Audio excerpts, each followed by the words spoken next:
Welcome to Aiken This Week. I'm Emery Langston. Well, as you can see, we're on stage today, the beautiful stage at the Aiken Community Playhouse. And today we're going to be talking accommodations taxes and how those funds help to promote some wonderful festival, events, and other programs in our city. So I'm so pleased to be joined today by Peggy Penland, who is the chairman of the Aiken A-Tax Committee, and Jenny Burkhart, who is the tourism supervisor for the city of Aiken. Thank y'all so much for being here. And we're excited to have a conversation about A-taxes today. And Jenny, I'm going to start with you. Could you give us a 101 per se on A-taxes and what that program is and how that works? Sure. So basically the accommodations tax is what A-tax stands for. And anytime somebody comes to Aiken and visits, they stay at a hotel. When they stay at a hotel, they pay taxes. And 3% of the taxes that they pay goes back to the city for this program called the Accommodations Tax Program. And when we receive those funds, 65% of those funds go back directly to support activities and events that are put on within the city that have the goal and the mission to attract more visitors to Aiken, to make Aiken a visitor's destination. Wonderful. So again, all of the funds are paid by out-of-town guests. You know, this is not to be confused with the hospitality tax or anything like this. Local Aiken residents never pay this tax, but we get to benefit from these wonderful events, things like Aiken's Macon and the trials and steeplechase. Events like that are what these funds go to help their marketing costs. That is just really, really a wonderful program. Peggy, you're a native, an Aiken native. Yes, I am. So how did you get involved with this committee? Each of the members of the Accommodations Tax Committee are asked to serve by a city council member. And in my case, it was Mayor Kavanaugh. So I came in as a member of the committee. Sam Erb was the chair. And a few years after that, when Sam stepped down, some of my dear committee members asked me to chair the committee. And I am now in my second term, so it's been about 5 years. Okay, very good. So, Peggy, who are eligible to apply for these funds? Any organization is eligible to apply.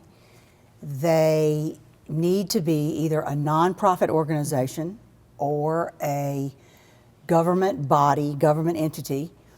If they are not 501c3 eleemosynary corporation, they can affiliate with one. We have several groups like the Bluegrass Festival, and they partner with a charity, and the funds go to the charity. Most of the people that do this are doing it on a volunteer basis, and I want to mention, and I'll name the members of my committee at a later time, but we're all volunteers. Yes, yes, and that we appreciate that volunteerism so very much because there's so many facets of, you know, all the programs in the city, the events, the festivals that happen, that they're not going to happen without that volunteerism. Right. And then the volunteerism of the committee members is greatly appreciated. Right. And with the expertise that you bring to the committee, that just really helps a whole bunch. Absolutely. And with, you know, she mentioned who can apply are those nonprofits, government entities, but they also have to be doing something. They have to be putting on an event, either a one-time or, you know, continuous event that's going to promote Aiken as a tourist attraction. That's going to draw people to visit Aiken. And the one thing that we didn't mention that I think is really important, if it is just a downtown festival and it is not anticipated that it will bring in anyone from out of town, they're not eligible. Oh, okay. The dollars that are allocated are for marketing the events to people at least 50 miles away. Okay, that was going to be my next question. What is the radius? Right. What is considered an overnight visitor? Because the goal is heads and beds. That's right. Absolutely. A tourist is considered someone who comes from 50 miles away. Correct. And we do also benefit from people who come maybe from Augusta, and they do spend money in our shops and restaurants. So they're tourists as well, but as far as these dollars are concerned, it's for marketing 50 miles away at least. Sure. And it's not just advertising, it's also websites. Right. Some of these organizations have really done great jobs through their Right. website. Right. And all of the funds, like we've mentioned, are for marketing. And so none of those funds can be used for, things like salaries or the actual costs of their event or anything like that. It's to promote their event. So I think that's a great segue, Jenny, into my next question about the evaluation factors that are used to determine the funding. Can you talk about those evaluation factors? Absolutely. So when a group wants to apply, all of this information is online at the City of Aiken cityofaikenSC.gov website. And there's a link to these evaluation factors as well as the application and kind of everything somebody would need to know who's interested in applying.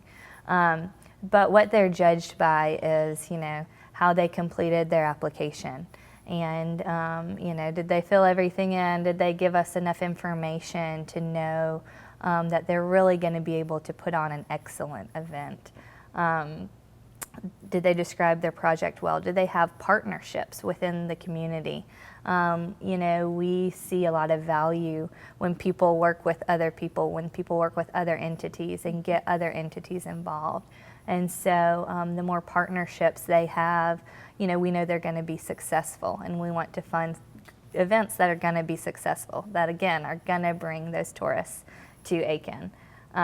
We look at their funding sources. They're coming to us hoping that we'll be a potential funding sources, but do they have funds for the rest of their event to make their event, spectacular and to pay for the additional things they need to pay for? Are they prepared for that?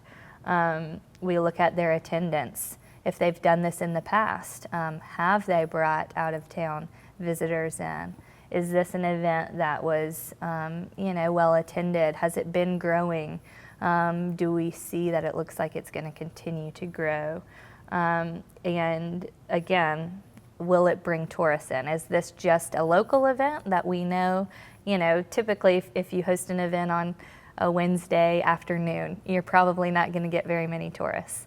But if it's on a weekend and you are marketing and it's a big event, you're going to draw more people. So things like that. We also, a part of the application is discussing the economic impact. How do you anticipate that this will impact the economy? We obviously want to see good numbers there. We want to see that this will draw people, that when they come, they're going to spend money at hotels, at restaurants, dining, shopping, all of that. And so some people may be intimidated thinking about this. They can look at similar events that have been done in other cities and use that as a way to estimate what their economic impact will be. Or if they've done this in the past, they can of course use their numbers from the previous year and talk to people who attended. We really encourage surveys and all of that. So that's a big part of it. We also ask when they apply, they have to turn in a spreadsheet that has their marketing plan. So we want to see that they have a plan in terms of marketing and have a general idea of what their goals are and how they're going to accomplish those goals. And of course, sometimes that changes, and we're flexible, and I work with these groups throughout the year. So it's not just apply and you're done.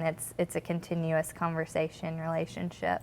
But yeah, those are the evaluation factors. And then they also get a chance to meet with the committee. We actually have one-on-one, or I guess one on 7, 8, 9 interviews with each applicant. So not only do we see what they're presenting to us, but we get to meet them, we get to talk to them, we get to clarify some things that may have been confusing or that we need more information on. They come in after their event and they recap the event while it's fresh in everybody's mind. Yes. That's something new that we weren't doing before. Well, and I'm sure that while over the time that y'all have been doing this and you see, you know, what works and what's beneficial in planning for the next year and what helps the folks who are applying and having the measurables and making sure they have these solid plans and that you evaluate while it is fresh in your head is a very important part of this. So, Jenny, what sorts of projects have received funding in the past? Yeah, you know, if you think of a lot of the events that make Aiken so special, most of those have received, at least at one time, accommodations tax funds. Things like the Aiken Trials and Citizens Park, all of the events they put on. Receives funds. Aiken Performing Arts Group receives funds. The Etheridge Center receives funds. Christmas in Hopelands in the past has received accommodations tax funds. Aiken's Macon. Aiken's Macon. Progressive show jumping. Absolutely. Horse show in the woods. Yeah, the Hitchcock Woods Horse Show. Aiken Polo Club. Right, absolutely. So the list is quite extensive. Right. Yes, it is. And I'm sure that through that time y'all have seen some of these programs really grow. Yes, we have. Absolutely. So do you know if anybody new is going to be applying for this coming up cycle? Yeah, it's been really fun. I've since we put the application out and had some coverage in the newspaper, I've already gotten quite a few calls from new groups who are interested in applying. The Aiken Home and Garden Tour is interested in applying and I think can really grow their event if they have funds to market further. The Audubon Society is interested in doing some new things and applying for funds to promote what they have and draw new groups. And the Southern City Film Festival, that's a new event that's going to be I think just a new Aiken signature event in November.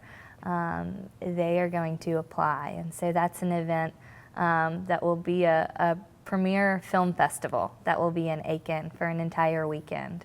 And so they're planning on applying and are reaching out for other partnerships, you know, like we talked about earlier, different funding opportunities and getting involved.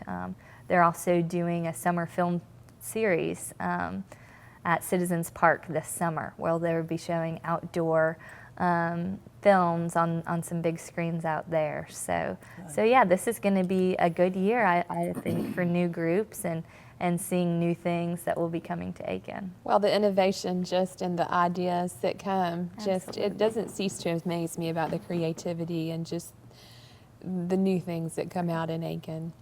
So Peggy, when we've talked so much about the evaluation process, and you alluded to your committee. We've alluded to them a couple of times. So who's involved in deciding who gets these funds about your committee? Our committee is charged with the difficult task of making recommendations to the City Council. The City Council actually allocates the funds. We make recommendations and they approve. Typically, they approve what we do. But we have a very hard-working committee, and I would like to tell you who they are because they have a difficult job. I have often found myself, I lead the meeting, so I kind of have an easier job in a way. But I've been on the committee and I know what they have to do. Oftentimes we're there and there is a complete audience full of people who need funding for their events. It is typical that we might have 50% of the funding. Like let's say we have $300,000 worth of requests and $150,000 worth of money to allocate. And every year it's different. Right. It just depends on how much money we collect. Right. So you're really put on the spot. And the people who are on my committee are Tina McCarthy from the Wilcox, Regina Brackett from the Hampton Inn, Steve Mueller from Rose Hill. So the four of us are all hotel people. And we have Juanita Palmer, who represents the arts, and she works at the Etheridge Center. Angela Key is a member at large. And Susan Victor represents the downtown retailer sect of it. Yep. And she owns Nandina Home and Design. And she has a little different perspective than we do. Sure. She can tell us if she experienced an increase of business based on this event, because we do fund not only events, but we also fund center marketing, like Absolutely. the Center for the Arts.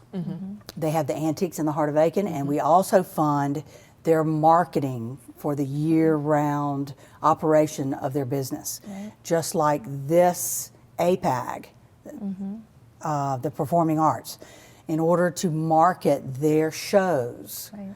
we provide funding to them. Right. So, As well as downtown development. right, They ADDA. receive, or they have received in the past, accommodations tax funds, and we know they put on so many events, as well as generally promote downtown. So it certainly falls in line with what the mission of the accommodations tax committee is, or in promoting Aiken as a tourist destination. So we don't want to exclude anybody that is doing that already, Right.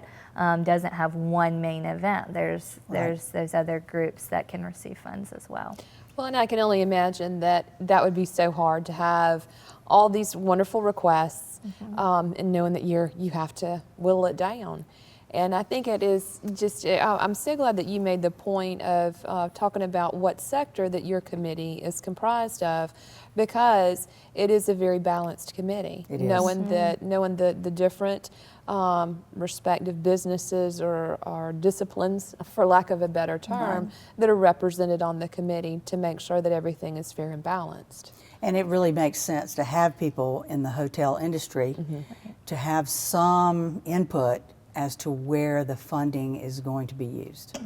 So Right. it's a very good thing. Yeah, and for me, this will be my first year going through the whole process, but it's so fun having, these wonderful people on our committee who have been through it time and time again and just have so much innate knowledge that I know Peggy knows I'm calling her often with questions about things, and we have such a knowledgeable committee that wants to see, Aiken succeed and grow, and we hope that, next year we won't have to cut anything because we'll have made all that money Yes. Right. through this tax that we Sure. will be able to award everybody fully, and so that's obviously the goal is continuing to increase that pot of money so that we can keep giving out more. Right. To grow tourism. Absolutely. Right, absolutely. Well, now here's the tough question. So how do you determine who gets what? The funding, how is that determined? Well, we go back to the matrix. One thing that has occurred, and I believe Steve Mueller was the main impetus behind this, it got to be very tricky, let me just tell you. And especially when you have all the people and you're having to do the math right there in front of them. But what we developed, which has been extremely helpful, is this matrix form. It's an evaluation matrix. So as each presenter, they have about 5 minutes. We have their application, of course, but then they get about 5 minutes to present. And then as they present, our committee members are able to ask them questions about the particular application. And then as soon as we hear the presentation, we go through and basically grade. We grade it. And we have X amount of points for the thoroughness of the proposal. We have so many points for partnerships. And Jenny mentioned this earlier, but for instance, if we have, for instance, the Polo, the USCA Polo, Right. they use students, or some of these organizations will use Boy Scouts. They'll use children to help with the parking and all the different Right. things involved. We look at their attendance and their economic impact, Right. and there's 100 points. Right. Yeah. And So all of, what I mentioned earlier when you asked about the evaluation factors, again, these are all online and are attached with the handbook and everything. And those evaluation factors are exactly what this matrix is based off of. So, you know, if you are applying, there's a cheat sheet. You know, you've got everything we're going to judge you on. You know, we want to be as transparent as possible. We want to be as fair as possible. And so those are the things that we go by. And you know, every committee member who's there, when we receive those proposals and meet with them, gets a chance to fill in their scores, and we compile those scores and use those kind of as a determination. And many times I remember we've had these long meetings in the afternoon, and then we all turn in our matrices to Jenny. And before that it was Elizabeth Harm, before that it was Lisa. Right. But anyway, then they have to quickly take them and tally everything up. And then the next morning we go by what the grades, so to speak, were. Right. And then we award the funds accordingly. Okay. Well, very good. So it's very systematic. It's very has a scientific approach to it. Yes, it does. And it sounds very fair and equitable. And we can make sure that we get the information up on the screen today, so folks can have all that good information, so they can know where to go and find those good cheat sheets. Absolutely. So if folks are interested in applying, Jenny, they would come directly to you. And can you talk about somebody who may be applying for the very first time, and maybe it is an intimidating kind of situation about, I don't know anything about marketing, so how am I going to do this? Can you offer some suggestions and help in that category? Absolutely. You know, I'm happy to sit down and talk with anybody who's interested in applying. And, you know, help them through the application, let them know exactly what we need. We want them to be successful.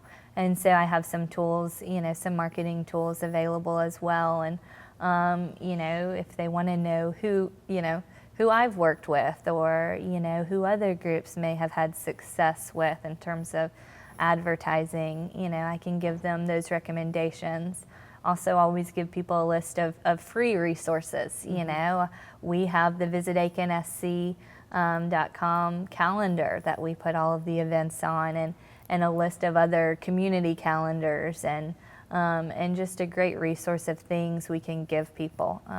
Some groups also choose to work with a marketing agency, and that's certainly, you know, a good option. And so there's just a lot of ways we can help groups, whether they're, you know, marketing experts or never have, you know, put an ad together before. That's okay. A lot of people have great ideas, and so we want to support those. That's wonderful.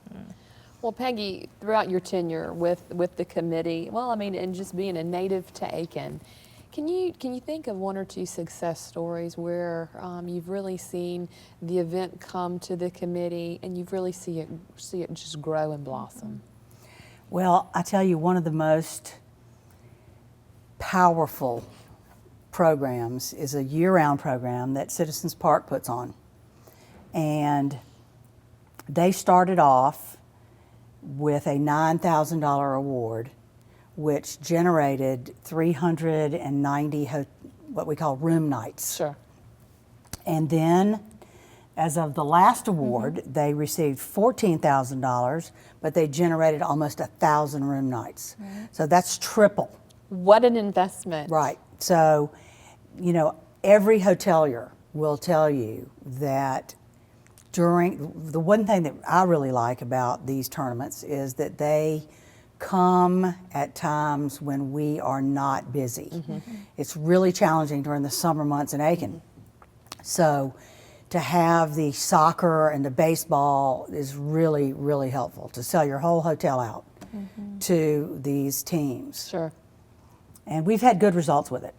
I will also say that somebody that we're really proud of, the way they've handled the process, is Nikki Bargalow with the Aiken Trials.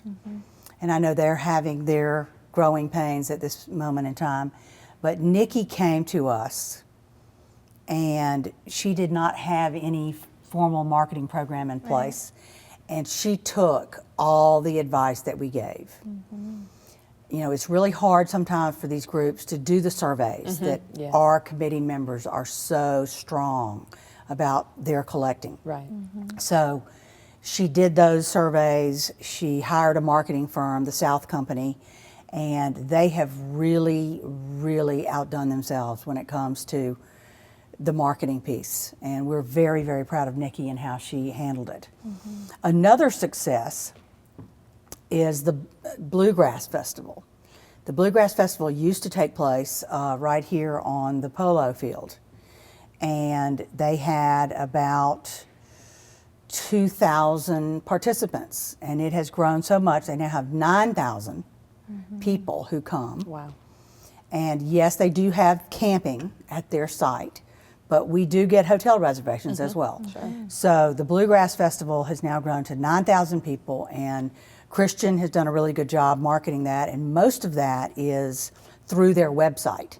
And they have a very good way to track, because every time a ticket is purchased through their website, they know exactly where those people come from.